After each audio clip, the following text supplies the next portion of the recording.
Welcome back, everyone. I wanted to start this video off with a big congratulations to my man Sammy Thunder for hitting his 700 subscriber mark.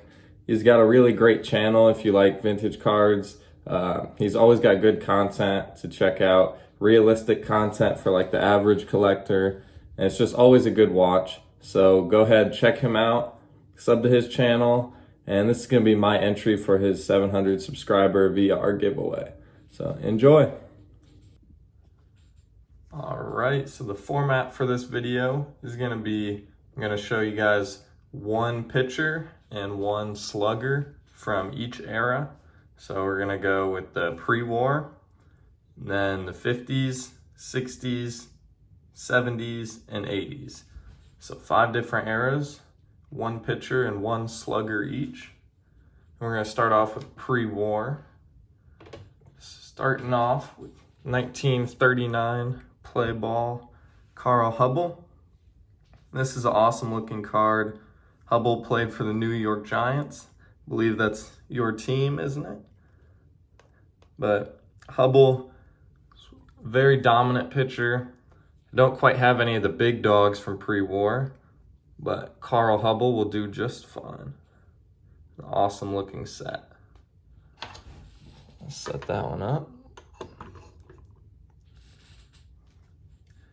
And for the pre-war slugger, we got one of the greatest players of all time, Tris Speaker. It's a PSA 2, a little mark on there. It's an awesome looking Gaudy card. Yeah, Tris Speaker, like I said, one of the best players of all time. He had a career WAR of 134, which sounds crazy, but it's even crazier when you list the players that surround him in the career WAR rankings. Some of the guys around him are Hank Aaron, Hannes Wagner, Stan Musial, and Roger Clemens. So he's right up there with the greatest ever. It's awesome looking pre-war cards. Now we'll go into the 50s. Starting off with the pitcher. Got Bob Feller. This is his 52 Burke Ross. Love the look on this one. He was known for having a great fastball. That's what it looks like he's probably throwing there. And I love this 52 Burke Ross set. It was hard to choose between him or Warren Spahn, but ended up going with Feller. Awesome looking one there.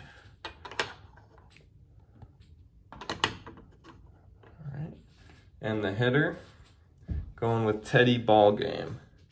This is his 54 tops. Super iconic card. Everyone knows Ted Williams. Last player to hit 400. And this card is just super well known. Have to have one in the collection. So here's Teddy Ballgame. That wraps up the 50s. Go on to the 60s then. Got this 1960 All-Star, Mickey Mantle. This one's an SGC holder, 3. Looks like it's got a small dent in there. But Mantle, gotta have some in everyone's collection. Probably the most collectible player in the hobby. And I love the look of this card. This 1960 All-Star set. And these are actually high numbers, so a little bit tougher. All right. Moving towards the end of the 60s, we got 1969 tops, Nolan Ryan. His second year.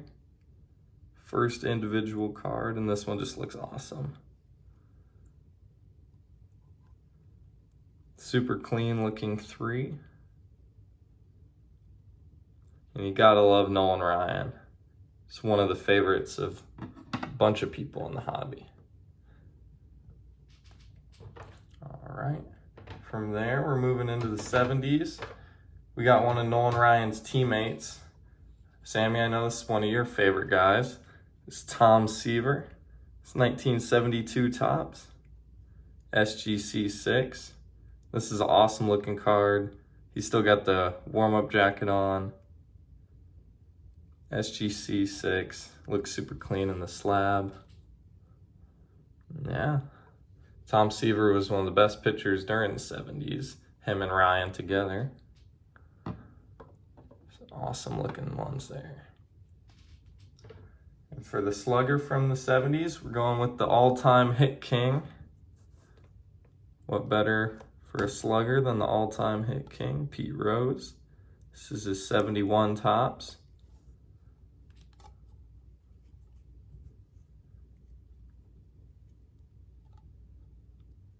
It's one of my favorite sets from the 1970s. Probably my favorite, to be honest. And Pete Rose is looking awesome with his batting stance right there. PSA 5. All right, we're getting into the 80s now. Got two more.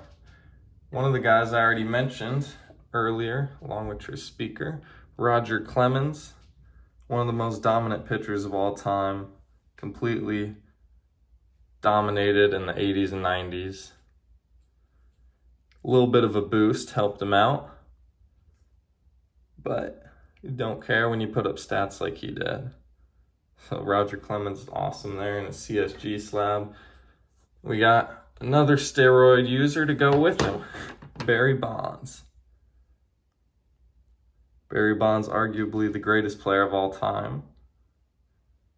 Absolutely insane. Here's his 1987 OPG.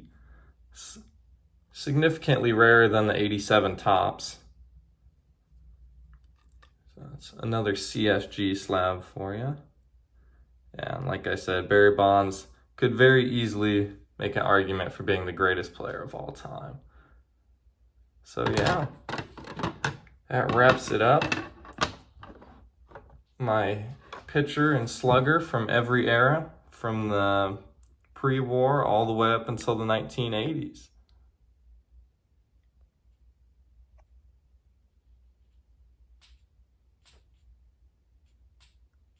All right, thank you everyone for watching. And again, go subscribe to Sammy's channel, and congratulations to him for his 700 subscribers.